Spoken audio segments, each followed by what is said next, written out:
بات کا تو کچھ لوگ علماء کرام آپ کی جناب میں حاضر ہوئے، اس آیت کا مفہوم کیا ہے؟ حضور سیدنا غوث اعظم رضی اللہ تعالیٰ عنہ نے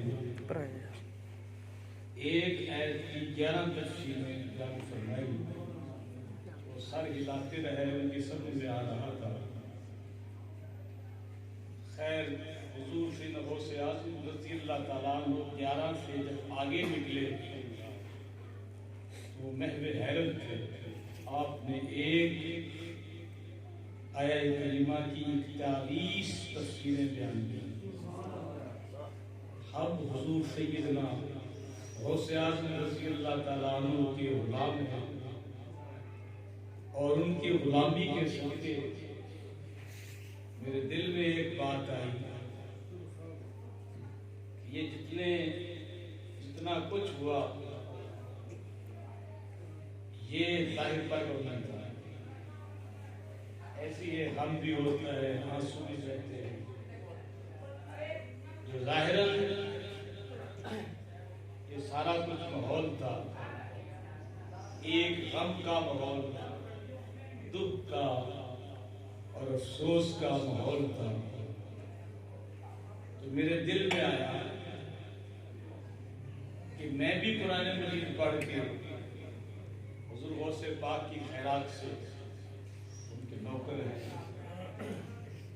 ہوگا یہ بھی قرآن و سنت کے مطابق جسم اور جان یہ دو چیزیں، جسم کے اندر اگر جان نہ ہو اس کو مردہ کہتے ہیں، جسم اور جان مل کر پھر انسان کا وجود حرکت کرتا ہے۔ تو اللہ کریم اپنے حبیب کے صدقے ہمارے جسم کو بھی سلامتی عطا فرمائے، ہماری روح کو بھی سلامتی عطا فرمائے۔ جس طرح جسم کی سلامتی غذا سے ہوتی ہے،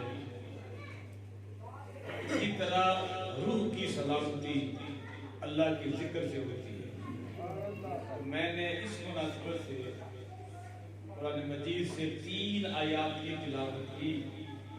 اب اسی پر خطاب کوشش کریں گے کہ معرفت میں آ جائے، تاکہ اللہ بھی راضی ہو جائے، اس کا رسول بھی راضی ہو جائے۔ قرآن مجید میں رب کائنات فرما رہا ہے، الا ان اولیاء اللہ لا خوف علیہم ولا هم یحزنون، کہ سن لو جو اللہ کے ولی ہیں نہ ان کو خوف ہوتا ہے نہ وہ غمگین ہوتے ہیں۔ پھر یہ کہا گیا قرآن مجید کے الفاظ سے کہ ولی ہوتے کون ہیں؟ الذین آمنوا وکانوا یتقون، ولی وہ ہوتے ہیں جو صاحب ایمان ہوتے ہیں اور صاحب تقوی ہوتے ہیں۔ یعنی یوں سمجھ لیں کہ صاحب ایمان اور صاحب تقوی اللہ کا ولی ہوتا ہے۔ اب صاحب ایمان کون ہے؟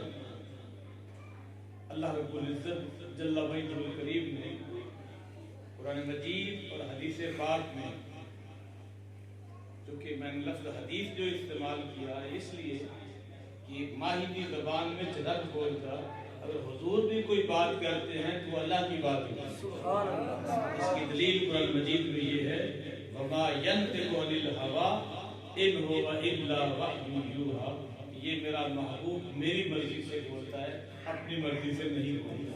اس لیے میں اس بات کا اشارہ قرآن و سنت کی روشنی میں آپ کے سامنے کر دیا۔ اللہ کو ایک مانے، وحدہ لا شریک، اس کے محبوب کو سچا رسول مانے، تمام کتابوں کو مانے، تمام انبیاء کو ماننے کے جو حق ہیں، حشر و نشر پر اس کا ایمان ہو، جو ایمان کے تقاضوں میں سے ان تمام تقاضوں کو پورا کرتا ہے تو وہ صاحب ایمان ہے۔ اور جب وہ شخص ایمان کے تمام تقاضوں کو پورا کرتا ہے تو پھر مالک کائنات اس کو صاحب تقویٰ بنا دیتا ہے۔ قرآن مجید میں رب کائنات فرما رہا ہے کہ قرآن ہدایت کن کے لیے ہے؟ ہدی للمتقین، جو صاحب تقویٰ ہیں قرآن مجید ان کے لیے ہدایت ہے۔ اب ایک سید داتا بھی ہو، نمازی بھی ہو، اور اللہ کی توفیق اور اس کے کرم سے قرآن و سنت پر دل جمی سے اگر وہ عمل کر رہا ہے تو وہ اللہ کا ولی ہے، اللہ کا ولی ہے۔ اور اس کی ایک دلیل یہ بھی آپ سنیں، سادات بھی تشریف فرما ہے، زائرین و حاضرین بھی تشریف فرما ہے۔ حضور کے خانوادے کے حوالے سے ایک بات کروں، قرآن مجید میں رب کائنات فرما رہا ہے، بسم اللہ الرحمن الرحیم، قل لا اسألکم علیہ اجرا الا المودۃ فی القربى۔ حبیب آپ ان کو فرما دیں جو شب و روز میں آپ کو تبلیغ کرتا ہوں میں اس کا تم سے بدلہ نہیں چاہتا، میرے خاندان کی عزت کیا، میرے خاندان سے محبت کیا۔ حدیث پاک میں جناب رسالت مآب صلی اللہ علیہ وسلم نے فرمایا کہ قیامت کے دن حسب و نسب کام نہیں آئیں گے، لیکن میرا حسب و نسب کام آئے گا۔ قرآن مجید اور حدیث پاک پر بے شمار طریقے میں اور بھی عرض کر سکتا ہوں، لیکن وقت تھوڑا ہے۔ میں نے قرآن مجید سے ایک استدلال پیش کیا، حدیث پاک سے ایک استدلال پیش کیا کہ اللہ کے ولی کی شان کیا ہے کہ وہ صاحب تقویٰ ہوتا ہے، صاحب ایمان ہوتا ہے۔ اب جو صاحب ایمان بھی ہے اور صاحب تقویٰ بھی ہے، ایک اس کی وہ زندگی ہے جو لوگوں میں گزار رہا ہے دنیا میں، اور ایک اس کی وہ زندگی ہے جو عالم برزخ کی ہے۔ تو دنیا میں تو لوگ دیکھتے ہیں یہ نماز پڑھ رہا ہے، یہ حج کر رہا ہے، یہ اذانیں پڑھ رہا ہے، یہ درس قرآن مجید دے رہا ہے، یہ درس حدیث دے رہا ہے، یہ نعت شریف پڑھ رہا ہے، یہ دنیا کے احوال میں سے ہے، یہ دنیا میں اللہ والے کرتے ہی ہیں۔ اب یہ کہا لَهُمُ الْبُشْرَى فِي الْحَيَاةِ الدُّنْيَا، کہ جو اللہ کے ولی ہیں دنیا میں ان کے لیے بشارتیں ہیں۔ دنیا میں سب سے بڑی بشارت یہ لوگ ان کو نیک کہتے ہیں کہ اللہ والا ہے، دنیا میں بشارت ہے۔ وَفِي الْآخِرَةِ، اب کہا کہ آخرت میں بھی ان کے لیے بشارتیں ہیں۔ دنیا میں بشارتیں یہ کہ لوگ اس کو نیک کہتے ہیں، اور آخرت میں بشارت یہ کہ لوگ ان کے پاس جائیں گے حضور کی آل کا ہے، میرے لیے سفارش کر۔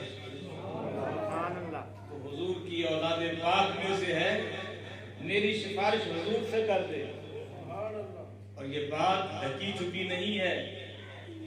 دنیا میں اگر دنیا دار لوگ علم پڑھ کر وکیل بن جائیں تو کیا کیا کام کر لیتے ہیں، علم پڑھ کر ڈاکٹر بن جائیں تو کیا کیا کام کر لیتے ہیں، علم پڑھ کر حضور کو راضی کر لیں تو صاحب ولایت بن جاتے ہیں، کیا کیا کام کر جاتے ہیں۔ تو کیا حضور کا نسب قیامت میں کام نہیں ہے؟ اس کی دلیل آپ کے سامنے میں نے عرض کی کہ حضور اسلام نے فرمایا کہ دنیا میں جو لوگ رہتے ہیں حسب و نسب اس کا قیامت کے دن کام نہیں آئے گا، لیکن میرا حسب و نسب کام آئے گا۔ کیا مطلب کہ جو میری اولاد سے تعاون کرے گا، میری اولاد ان سے محبت کرے گی اور قیامت کے دن بخشش کا بہانہ بن جائے گا۔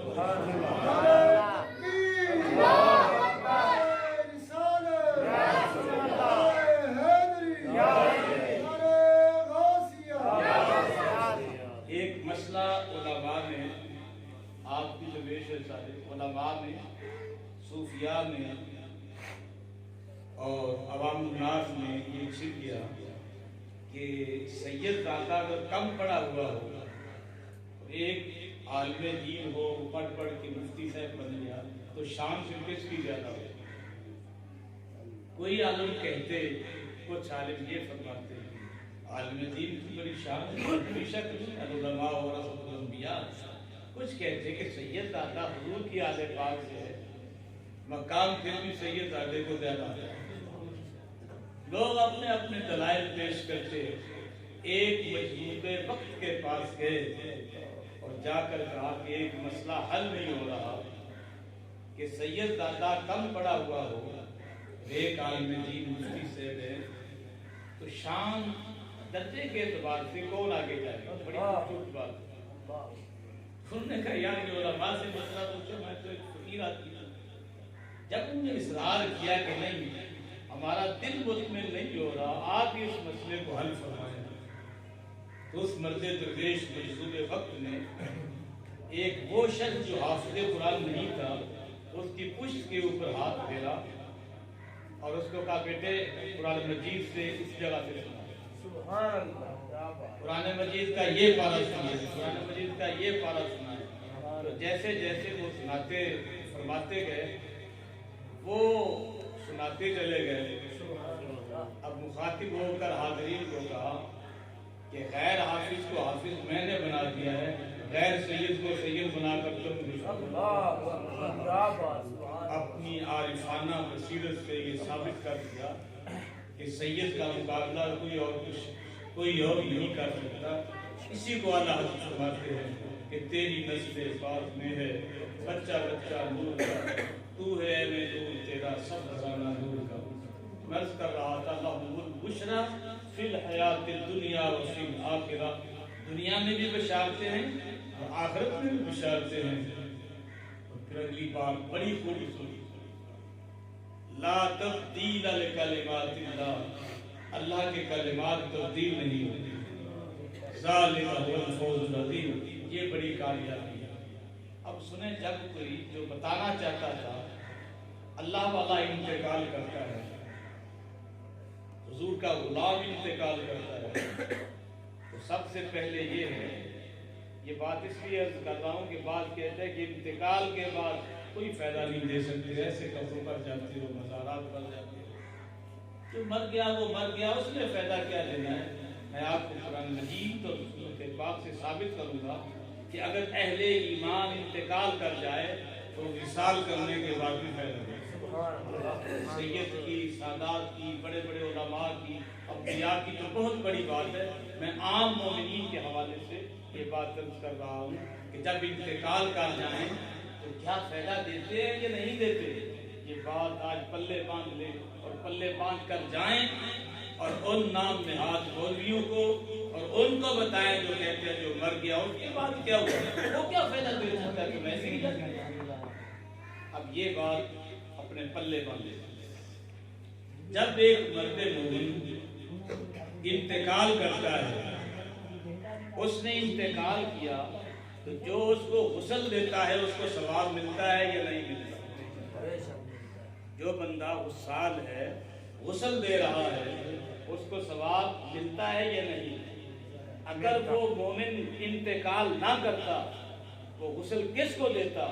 اور جس مرد مومن کو غسل دیا اللہ نے اس کو ثواب دیا یا نہ دیا؟ اس کا مطلب یہ ثابت ہوا کہ اللہ والے انتقال کے بعد بھی فیض دیتے ہیں۔ دوسری حدیث، غسل دینے کے بعد اس کو کفن پہنایا گیا، جنازہ لے کر چلے، حضور اکرم صلی اللہ علیہ وسلم نے فرمایا جو میت کو 40 قدم کندھا دیتا ہے رب کائنات اس کے 40 کبیرہ گناہ معاف فرما دیتا ہے۔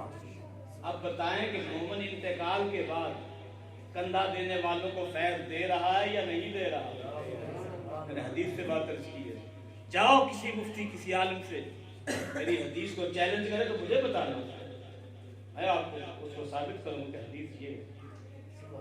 حضور اسلام نے ارشاد فرمایا کہ جو میت کو 40 قدم کندھا دیتا ہے رب کائنات اس کے 40 گناہ معاف فرما، 40 کبیرہ گناہ معاف فرما دیتا ہے۔ اب لے کر جا رہے ہیں، کلمہ شہادت پڑھ رہے ہیں، کندھا دے رہے ہیں، ثواب مل رہا ہے یا نہیں مل رہا؟ جانے کا کچھ فائدہ ہوا یا نہ ہوا؟ اب آپ گئے، میت کو اتارا، اس کو لحد میں ڈال دیا. لحد میں اتارتے وقت جو آپ کام کر رہے ہیں ثواب مل رہا ہے یا گناہ کی نیت سے کر رہے ہیں؟ اور تو مرد مومن ہوا, آپ نے قبر میں ڈالا, ثواب ملا یا نہ ملا. اور ہر وہ ایک نیک کام, ہر وہ نیک کام جس سے ثواب ملتا ہے خدا راضی ہوتا ہے, خدا راضی ہو رہا ہے, قرب الہی مل رہا ہے نا. تو کس کے ذریعے؟ اس مرد مومن کے مثال کے ذریعے. اب آپ اس کو قبر میں رکھ دیا, قبر میں رکھ کر آپ واپس تشریف لے جا رہے ہیں. اب میں جس موضوع پر آنا چاہتا تھا وہ بتا رہا ہوں. 40 قدم تک صحیح بخاری کی حدیث ہے, وہ میت, میں عام مومن کی بات کر رہا ہوں, 40 قدموں تک, یہ جو 40 قدموں پر جا کر دعا کرتے ہیں اس کا اصل بھی آپ کے سامنے ہوتا ہے. کہتے آؤ 40 قدم پر دعا. حضور فرماتے ہیں 40 قدم تک میت ان کے جوتوں کی آواز سن رہی ہے. آپ نے تو اس کے اوپر سلیٹیں بھی ڈال دی, اتنی مٹی بھی ڈال دی ہے, سوراخ بھی کوئی نہیں رہنے دیا, کوئی موبائل بھی اس کو نہیں دیا. تو پھر 40 قدم تک وہ آپ کی آواز سن کیسے رہا ہے؟ ثابت یہ ہوا کہ اللہ والا جب قبر میں چلا گیا تو اس کی قوت سماعت بھی بڑھ گئی, قوت بصارت بھی بڑھ گئی. اب میں نے لفظ پہلے قوت سماعت کا کیا, اب قوت بصارت کے حوالے سے نبی اکرم صلی اللہ علیہ وسلم کی حدیث ہے, جب میت کے پاس کوئی ایسا شخص جاتا ہے جس کو وہ میت زندگی میں جانتی تھی کہ میرا بیٹا آ گیا ہے, میرا بھائی آ گیا ہے, میرا مرید آ گیا ہے, میرا دوست آ گیا ہے, میری بیٹی آ گئی, یہی لواحقین پسماندگان میں جو ہوتے ہیں وہ جانتے ہیں. تو حضور فرماتے ہیں کہ جن کو وہ زندگی میں جانتا پہچانتا تھا, جب وہ قبر کے پاس جاتے ہیں تو وہ اس کو میت پہچان نہیں ہوتی ہے کہ میرا بیٹا آیا ہے, میری بیٹی آئی ہے, میرا فلاں رشتہ دار آیا ہے. اب یہ ساری چیزیں اپنی جگہ پر مسلم ہیں. اب جب اس کو قبر میں رکھ دیا گیا, اس نے نکیرین کے سوالات کے جوابات دے دیے, پاس ہو گیا. پھر کیا ہو گیا؟ نکیرین اس کو کہتے ہیں نم کنومت العروس, اب سو جا جس طرح دلہن سوتی ہے. اس کی قبر کو جنت کے باغوں میں سے باغ بنا دیا جاتا ہے. قال النبی صلی اللہ علیہ وسلم قبر المؤمن روضۃ من ریاض الجنہ. اب مومن کی قبر کو جنت کے باغوں میں سے باغ بنا دیا گیا, اور اگر وہ جنت کے باغوں میں سے باغ بن گئی, تم جانے والے جنت کے باغ میں جا رہے ہیں. جیل میں آئے تم تو نہیں ڈال دیا, باغ جنت کا کون سا باغ ہے؟ اور خدا کے بندوں اتنا شعور نہیں ہے, تمہیں ہوا نظر نہیں آ رہی ہے, لیکن ہوا نہ ہو تمہاری زندگی نہ ہو. یہ نہیں کیسے بولے, آکسیجن کو ابھی مفقود کر دیا جائے, ختم کر دیا جائے, تمہاری زندگیاں ختم ہو جائیں. ہوا نظر آتی نہیں نظر آتی, لیکن ہوا کا وجود ہے یا نہیں ہے؟ ہوا کا موجود ہے, اس کا وجود ہے, اس کا مطلب یہ ٹھہرا کہ یہ ضروری نہیں ہے کہ کوئی چیز موجود ہو لیکن نظر نہ آئے تو غیر ضروری بن گئی, ایسے نہیں. اب حضور نے فرمایا کہ مومن کی قبر کو جنت کے باغوں میں سے باغ بنا دیا جاتا ہے. جب آپ مومن کی قبر پر گئے, سید زادے کی قبر پر گئے, داتا صاحب کی قبر پر گئے, بابا فرید الدین گنج شکر کی قبر پر گئے, تو آپ ایک جنت کے منظر کو دیکھنے کے لیے جا رہے ہیں. اب ایک ہے بیٹے کے لیے, ایک آپ کے لیے. بیٹے کے لیے یہ ہے, حضور اکرم علیہ السلام نے فرمایا کہ والدین یا دونوں میں سے ایک کی قبر پر بیٹا یا بیٹی جب جاتی ہے یا جاتا ہے, حضور فرماتے ہیں اللہ اس کے گناہ بخش دیتا ہے, اور قیامت کے دن وہ والدین کے ساتھ احسان کرنے والا نہیں. حدیث سے بات ہے.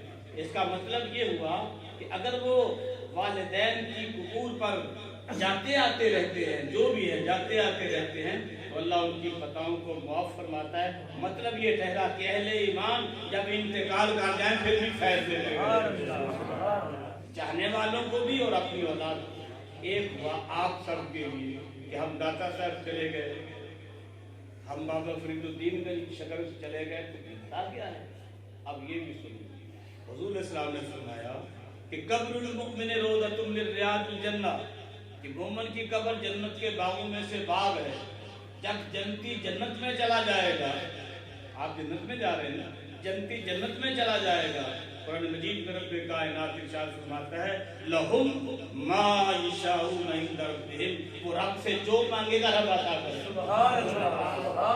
اس کا مطلب یہ ٹھہرا کہ سادات کرام کی قبور، اہل محبت کی قبور، داتا صاحب کی قبر، بابا فرید الدین کی شکر گنج رحمۃ اللہ علیہ کی قبر، جب وہاں آپ جائیں گے جو دعا مانگیں گے اللہ قبول فرمائے گا۔ اور اس کی دلیل نبی پاک کی یہ حدیث، حضور علیہ السلام نے فرمایا من زار قبری وجبت لہ شفاعتی، جس نے میری قبر کی زیارت کر لی میری شفاعت اس کے لیے واجب ہو گئی۔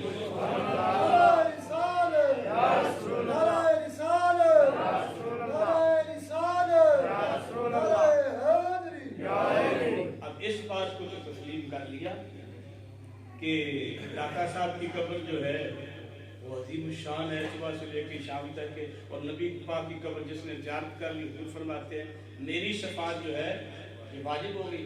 سن لیں یہ سارے ڈیرے، بابا فرید الدین کا ڈیرا، غوث اعظم کا ڈیرا، امام حسین کا ڈیرا، علی پاک کے ڈیرا جو ہے یہ حضور نے لگایا ہوا ہے۔ حضور لجپال ہیں۔ قرآن مجید میں رب کائنات فرما رہا ہے بسم اللہ الرحمن الرحیم وما ارسلناک الا رحمتا للعالمین، ہم نے آپ کو نہیں بھیجا مگر کائنات کے لیے رحمت بنا کر بھیجا ہے۔ نتیجہ یہ نکلا فضا حضور کے صدقے چل رہی ہے، ہوا حضور کے صدقے چل رہی ہے، سورج حضور کے صدقے چمک رہا ہے، چاند حضور کے صدقے چمک رہا ہے، علماء حضور کے صدقے بن رہے ہیں۔ حضور کو درمیان سے نکال دیا جائے پلے کچھ نہیں ہے۔ تو یہ سارے بہائے جو ہیں یہ حضور کے صدقے ہیں۔ وہ نہ تھے تو کچھ نہ تھا، وہ نہ ہو تو کچھ نہ ہو، جان ہے وہ جہان کی، جان ہے تو جہان ہے۔ اب دو تین باتیں آخر میں جو عرض کرنا چاہتا ہوں بڑی ضروری ہے،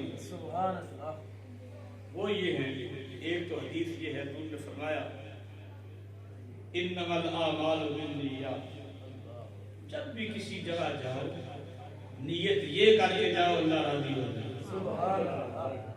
پھر آپ کو ولایت تلاش کرنے کی ضرورت نہیں، ولایت آپ کو تلاش کرے۔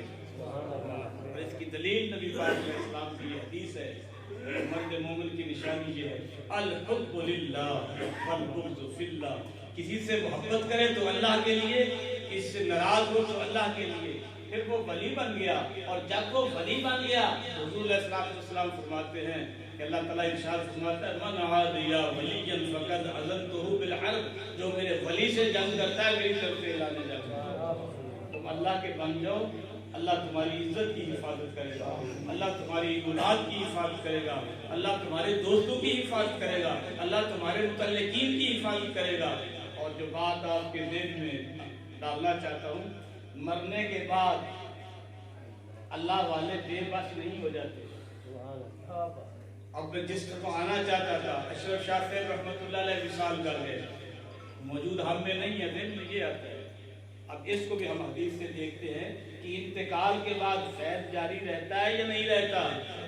حضور علیہ السلام نے فرمایا قبر المؤمن روضۃ من ریاض الجنہ، ایک بات وہ جنت میں چلے گئے، جب جنتی جنت میں جائیں گے، جب حساب کتاب کے بعد جنتی جنت میں جائیں گے، نیک ہوں گے، بزرگ ہوں گے، اللہ والے ہوں گے، دیکھیں گے میرا بیٹا نظر نہیں آ رہا، میری اولاد نہیں نظر آ رہی، اللہ پاک سے عرض کریں گے مالک یہاں میری اولاد نہیں نظر آ رہی۔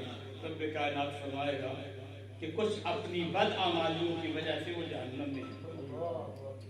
وہ جنتی اللہ کی بارگاہ میں عرض کرے گا کہ اے مالک و مولا، میں تو نماز پڑھتا تھا، میں تو تجھے مناتا رہتا تھا، میں تو تیرے محبوب پر درود و سلام کے نذرانے پیش کرتا رہتا تھا، میں تو جلوس میلاد میں آگے بڑھ کے چال چال کر نعرے لگایا کرتا تھا، میں تو کم از کم ایسا کرنا۔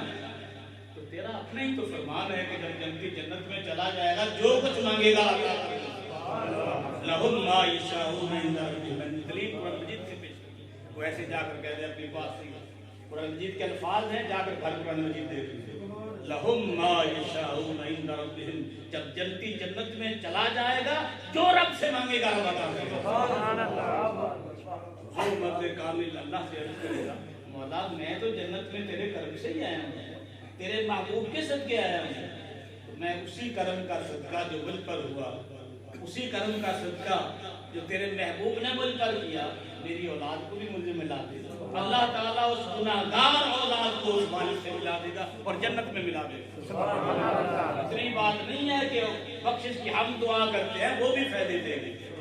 اگلی بات یہ ہے جب عارف باللہ انتقال کرتے ہیں، میں نے ان کے انتقال کے بعد کچھ کرامتیں اس سے سننے کچھ کا مجھے پتا ہے، انتقال کے بعد کی بات کر رہا ہوں، یعنی جب وہ دنیا سے پردہ فرما گئے، اس سے پوچھے خدا گواہ ہے اس پر کتنا کرنا ہوا، اور مجھ سے پوچھے مجھ پر کتنا کرنا ہوا، لیکن خاصا دی گل آما کے نہیں محمدہ کرنی، خاصا دی گل خاصا دے بولی ہوتی ہے، آنکھ والا تیرے جوبن کا نظارہ دیکھے، دیدائے کور کو کیا نظر آئے کیا دیکھے۔ ہر بندہ جو ہوتا ہے اس سوچ کا اس عقل کا نہیں ہوتا، یہ اللہ والوں کو اللہ میں نوازا ہوتا ہے۔ تو خلاصہ کلام یہ ہے، بظاہر وہ ہم میں موجود نہیں ہے، لیکن آپ غم نہ کریں، ان کا سایہ آپ کے اوپر ہے، جس کی دلیل یہ ہے حضور علیہ السلام نے فرمایا الدنیا سجن المومن، میں بات کرتا ہوں تو قرآن و سنت سے ثابت کرتا ہوں، الدنیا سجن المومن، دنیا مومن کے لیے قید خانہ ہے، جتنی مرضی سردی لگ رہی ہے روزہ رکھنا ہے، نماز پڑھنی ہے، ٹھنڈے پانی سے وضو کر کے شریعت اسلامی کی پابندی کرنی ہے، قید خانے میں ہے نا، جس کی دلیل نبی پاک علیہ السلام کی حدیث ہے کہ مومن کی مثال ایسے ہے جیسے اونٹ کے ناک میں نکیل ہوتی ہے، مالک کا دل چاہے جہاں مرضی لے جائے، بے شک اس کو پہاڑ کی چوٹیوں پر لے جائے۔ تو ہم ایسے شریعت کے پابند ہیں۔ اب جو شریعت کا پابند ہوتا ہے گویا کہ وہ قید کیا، دنیا سجن مومن، مومن کے لیے دنیا قید خانہ ہے، اور جب وہ قید خانے سے قیدی آزاد ہوتا ہے اس کی طاقت بڑھتی ہے یا کم ہوتی ہے؟ بات سنیں، قید خانے سے جب آزاد ہوتا ہے تو طاقت بڑھتی ہے یا کم ہوتی ہے؟ نواز شریف کے پاس پہلے کیا کیا ہوا، اس کے علاوہ کی جب وہ جیل سے باہر آتے ہیں کیا کیا کر لیتے ہیں؟ میں ایک دنیاوی مثال دوں، جب وہ قید میں ہوتے ہیں تو کچھ نہیں کر سکتے، جب وہ آزاد ہوتے ہیں تو بہت کچھ کرتے ہیں۔ اللہ کے ولی جب دنیا میں ہوتے ہیں شریعت کے لیے وہ بہت کچھ کرتے ہیں، اور شریعت میں رہ کر جو کرتا ہے وہ کرتے رہتے ہیں۔ جب دنیا سے چلے جاتے ہیں عالم برزخ میں، خدا کی قسم حدیث ہے طاقت بڑھ جاتی ہے، اور جب وہ طاقت بڑھ گئی تو پہلا فائدہ یہ ہوا تم ان کے پاس گئے حساب سوال کے لیے دعا، وہ بھی آپ کے لیے دعا کرتے ہیں، وہ کیسے دعا کرتے ہیں؟ جی یہ بتائیں کیسے دعا کرتے ہیں؟ آپ میں حدیث سناتا ہوں، حضور علیہ السلام نے فرمایا جب قبرستان جاؤ تو کہو السلام علیکم یا اہل القبور،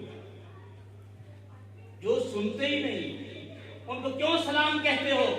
پھر حضور نے جنت البقیع میں جا کر اور احد میں جا کر شہدائے احد کو سلام کیا، اور جنت البقیع میں جا کر اہل بقیع کو سلام کیا، حدیث سے ثابت ہے۔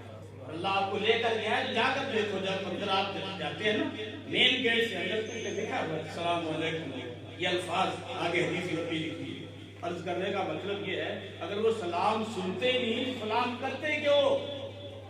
اللہ تعالیٰ بے فائدہ چیز کے بارے میں تمہیں کہہ رہا ہے، اس کا مطلب ہے تم سلام کرتے ہو وہ سلام سنتے ہو۔ آپ نے جا کر اس کو کہا السلام علیکم، وہ عالم برزخ میں ہے، قبر جنت کے باغوں میں سے باغ میں ہے، وہ جنتی آپ کو یہ کہہ رہا ہے، اور جو جنت میں ہوگا وہ جنتی نہیں ہے۔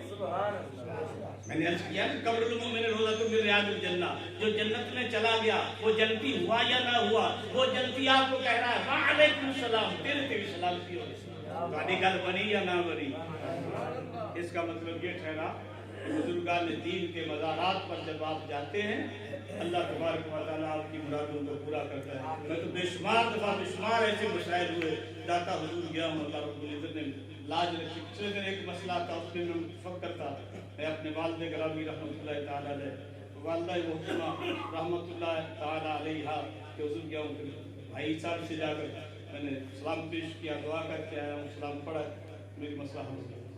میرے دل میں آ گیا کہ یہ بات جو تھی اس کا جواب یہ ہے، اللہ نے میرے دل میں ڈالا ہے، اور آپ کو یہ بتا دینا چاہتا ہوں 5 وقت کی نماز کی پابندی کریں، دنیا میں حضور کے غلام بن کر جیو، ایسی لاج رکھی جائے گی، ایسی لاج رکھی جائے گی، آپ کے سارے کام ہی بنتے جائیں گے۔ درود پاک کی کثرت کرو، 5 وقت کی نماز کی پابندی کرو، اللہ تعالیٰ نے ان کو جنت میں داخل کر دیا ہے، قبر المؤمن روضۃ من ریاض الجنہ، اب وہ جنتی بن گئے، ان کا سایہ اسی طرح ہے، ان کا فیض اسی طرح ہے، جس طرح وہ دنیا میں نوازتے تھے اس سے زیادہ ان کو نوازتے رہیں گے۔ وما علینا